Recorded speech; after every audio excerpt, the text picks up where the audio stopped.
आकाशवाणी गोरखपुर से समाचार दर्शन।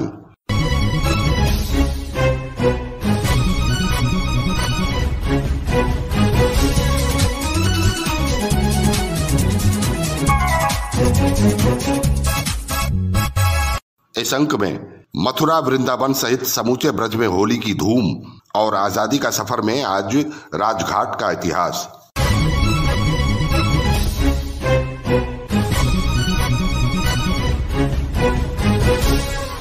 मथुरा वृंदावन में उमंग और उल्लास के वातावरण में होली का उत्सव शुरू हो गया है। भगवान कृष्ण की नगरी मथुरा में जमकर गुलाल बरस रहा है। धूमधाम से रंगोत्सव मनाया जा रहा है।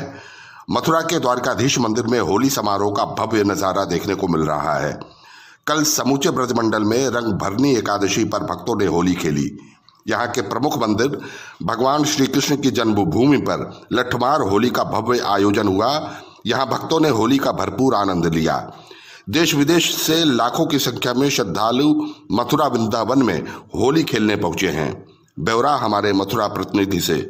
मथुरा ब्रज में होली का उल्लास छाया हुआ है। बरसाना नंदगांव के बाद मथुरा के श्री कृष्ण जन्म स्थान पर होली का आनंद बरस रहा है। रंग भरनी एकादशी पर मंदिर के पदाधिकारियों ने राधा कृष्ण की युगल जोड़ी की आरती कर होली महोत्सव का शुभारंभ किया। इसके साथ ही परिसर में मौजूद भक्त होली के रंगों में सराबोर नजर आए। यहाँ भगवान श्री कृष्ण की जन्मभूमि पर भक्ति के रंगों की ऐसी हिलोरें उठ रही है कि मथुरा वासियों के साथ देश विदेश से आए भक्त भी उसमें रंगे हुए नजर आए। हर कोई कान्हा के प्रसादी रंग में रंग गया। हर ओर रंग बिरंगे उड़ते गुलाल से वातावरण सतरंगी हो गया। श्री कृष्ण जन्म स्थान के होली महोत्सव में रावल गांव के हुरियारे और हुरियारिनों ने लठामार होली खेली। इस उत्सव में फूलों की होली के बाद पहली बार सुगंधित द्रव्य की होली खेली गई। कलाकारों ने गीत और नृत्य के बीच होली की प्रस्तुतियां दी हैं। श्री कृष्ण जन्म स्थान सेवा संस्थान के सचिव कपिल शर्मा ने कहा कि संपूर्ण विश्व में शांति और कोरोना महामारी से रोग मुक्त भय मुक्त करने के लिए केशव देव के श्री चरणों में प्रार्थना की। वृंदावन के विश्व प्रसिद्ध श्री बांके बिहारी मंदिर में जन जन के आराध्य ठाकुर बांके बिहारी ने श्वेत पोशाक धारण कर रजत सिंहासन पर विराजित होकर भक्तों को दर्शन दिए और ठाकुर बांके बिहारी ने सोने चांदी की पिचकारी से भक्तों पर रंग बरसाए। इस परंपरा के बाद मंदिर में लाखों की संख्या में भक्तों ने होली खेली। यहाँ देश विदेश से लाखों श्रद्धालु कृष्ण में रंग गए हैं। श्रद्धालुओं ने अपने ठाकुर जी को साक्षी मानते हुए होली खेली है। यहाँ ठाकुर बांके बिहारी जी मंदिर के सेवायत मैंग गोस्वामी बंटू के अनुसार आज रंग भरनी एकादशी पर श्री बांके बिहारी मंदिर के लिए शुद्ध केसर के रंग लाखों श्रद्धालुओं के संग होली खेल रहे हैं। मथुरा के द्वारकाधीश मंदिर में अपने भक्तों के साथ जमकर टेसू के फूलों से बने रंग में होली खेली। भक्त भगवान श्री के वेशधारी पात्रों के संग होली खेलने के लिए लालायित नजर आए। मोहम्मद उमर कुरैशी, आकाशवाणी समाचार, मथुरा। ब्रज की लठमार और फूलों की होली तो देश दुनिया में चर्चा में रहती है। ब्रज प्रांत के पीलीभीत जिले में भी होली के विविध रंग देखने को मिलते हैं। वहां से और जानकारी दे रहे हैं हमारे प्रतिनिधि सतीश मिश्र। फागुन माह की पूर्णमासी को ही होलिका की स्थापना हो गई है। फुलहारी दूज से होलिका पूजन किया जा रहा है। 17 मार्च को होलिका दहन और 18 मार्च को रंग खेला जाएगा। दहन से पहले ही होलिका पूजन की भी परंपरा है। यूं तो हर जगह रंग खेलकर व गले मिलकर होली पर्व मनाया जाता है, लेकिन तराई के पीलीभीत जिले में होली मनाने के तरीके भी अजब गजब हैं। नवाबों के गाँव शेरपुर में गालियां देकर फगुआ वसूलने की पुरानी परंपरा अभी तक कायम है। गाँव में होली की स्थापना के लिए साफ सफाई हो या रंग डालने व होली मिलन की रिवाज, सब में मुस्लिम भाई हिंदुओं का साथ निभाते हैं। रजवाड़ों के गांव माधवटांडा में एक दिन महिलाएं होली खेलती हैं। महिलाओं की टोली जब होली खेलते हुए सड़कों पर आती है तो उनके डर से पुरुष घर छोड़कर जंगल की तरफ चले जाते हैं। ऊंचाई क्षेत्र के नवयुवक कपड़ा फाड़ होली खेलते हैं। कुछ इलाकों में गोबर व मिट्टी से होली खेलने का रिवाज भी है। पीलीभीत में बसे बंगाली समाज के लोग भगवान राधा कृष्ण की पूजा करके रात भर जगराता करते हैं। सुबह भगवान की मूर्ति लेकर जमकर रंग खेला जाता है। और शाम को भंडारे में सभी प्रसाद ग्रहण करते हैं। यहाँ बसे पूर्वांचल के लोग भी अपने अंदाज में होली के रंगों से सराबोर होते हुए होली गीत गाकर खुशियां मनाते हैं। नेपाल व उत्तराखंड सीमा पर बसे थारू समाज के लोगों की होली देखने लायक होती है। पारंपरिक परिधानों में रंग गुलाल उड़ाते हुए थारुओं की यहाँ टोलियां ढोल मंजीरा व मृदंग आदि पर जमकर नृत्य करती हैं। पीलीभीत में होली पर धमाल टीमें होली गीत गाकर जमकर धमाल मचाती नजर आती हैं। पुराने होली गीतों पर थिरकते युवक जवान व वृद्ध मोर पंख हाथों में लेकर मनमोहक अंदाज में प्रस्तुतियां देते हैं। शहर से लेकर ग्रामीण क्षेत्रों तक घरों की साफ सफाई व रंगाई पुताई कराई गई है।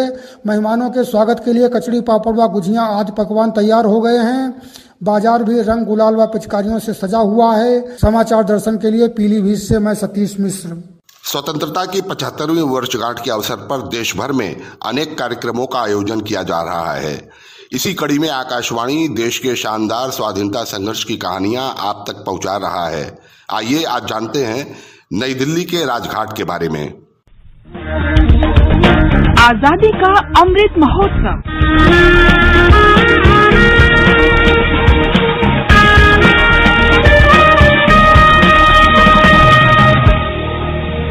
आजादी की लड़ाई में अलग अलग संग्रामों, अलग अलग घटनाओं की अपनी प्रेरणाएं हैं, अपने संदेश हैं।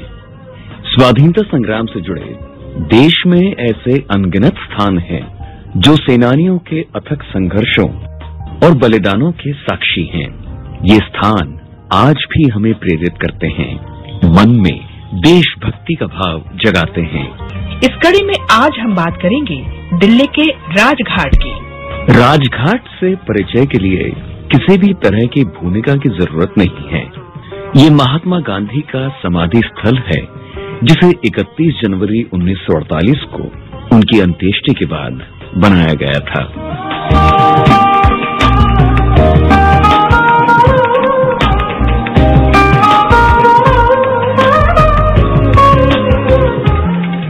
जनवरी 1948 को रात के करीब 9 बजे प्रधानमंत्री जवाहरलाल नेहरू, गृहमंत्री सरदार पटेल और भारत सरकार के कई आला अधिकारी राजघाट पहुंचे।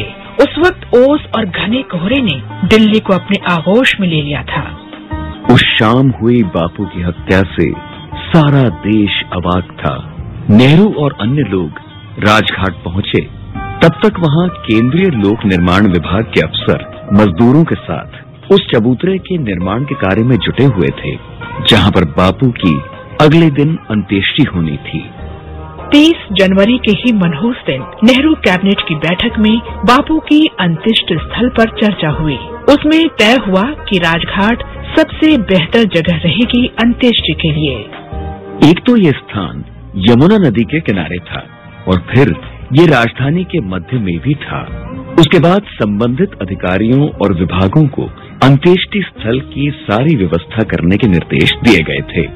दिल्ली के inspector general police W.V. Sanjeev को अंत्येष्टि वाले दिन कानून व्यवस्था बनाए रखने का निर्देश मिला था। ये 50 के दशक के मध्य तक यूं ही रहा, फिर इसे नए सिरे से बनाया गया। दरअसल राजघाट का डिजाइन तैयार करने के लिए अमेरिका के महान आर्किटेक्ट फ्रैंक लॉयड राइट से भी संपर्क किया गया था, पर इस प्रस्ताव को आगे नहीं बढ़ाया गया क्योंकि विपक्ष की मांग थी कि बापू की समाधि का डिजाइन भारत का ही कोई आर्किटेक्ट तैयार करे। इसके बाद ये महत्वपूर्ण दायित्व बानोजी भूपा को सौंपा गया। भूपा के डिजाइन में एक तरह की गरिमामयी सादगी थी। उन्होंने राजघाट परिसर के बीचों बीच एक वर्गाकार स्पेस में समाधि बनाई। उस पर बापू के बोले अंतिम शब्द हे राम रखे। भूपा ने समाधि के चारों तरफ बड़ा सा क्षेत्र हरियाली के लिए छोड़ा, पर भूपा ने इसके अलावा शायद ही राजधानी में किसी अन्य परियोजना पर काम किया। घाट परिसर की लैंडस्केपिंग की थी मेरठ में जन्मे एंग्लो इंडियन एलिस पर्सी लैंगस्टर ने। वे भी भारत सरकार के बागवानी विभाग से जुड़े रहे थे। आज राजघाट न केवल भारत का एक ऐतिहासिक स्थान है, बल्कि दुनिया के सभी शांतिप्रिय लोगों के लिए एक तीर्थ स्थान है, जहां पूरी दुनिया के लोग श्रद्धांजलि अर्पित करने के लिए आते हैं। समाधि स्थल पर दिन और रात जलती एक अनंत लौ हमें ये आभास कराती है कि दुनिया में अहिंसा और शांति का कोई विकल्प नहीं है।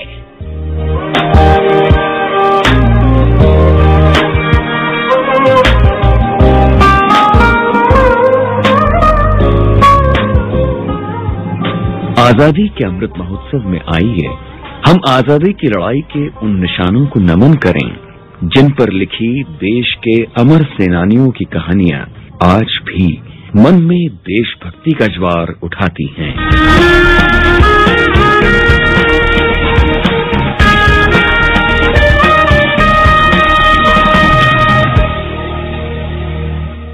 इसी के साथ संपन्न होता है समाचार दर्शन का ये अंक। संपादन आदित्य शुक्ला और वाचन प्रमोद कुमार सिंह।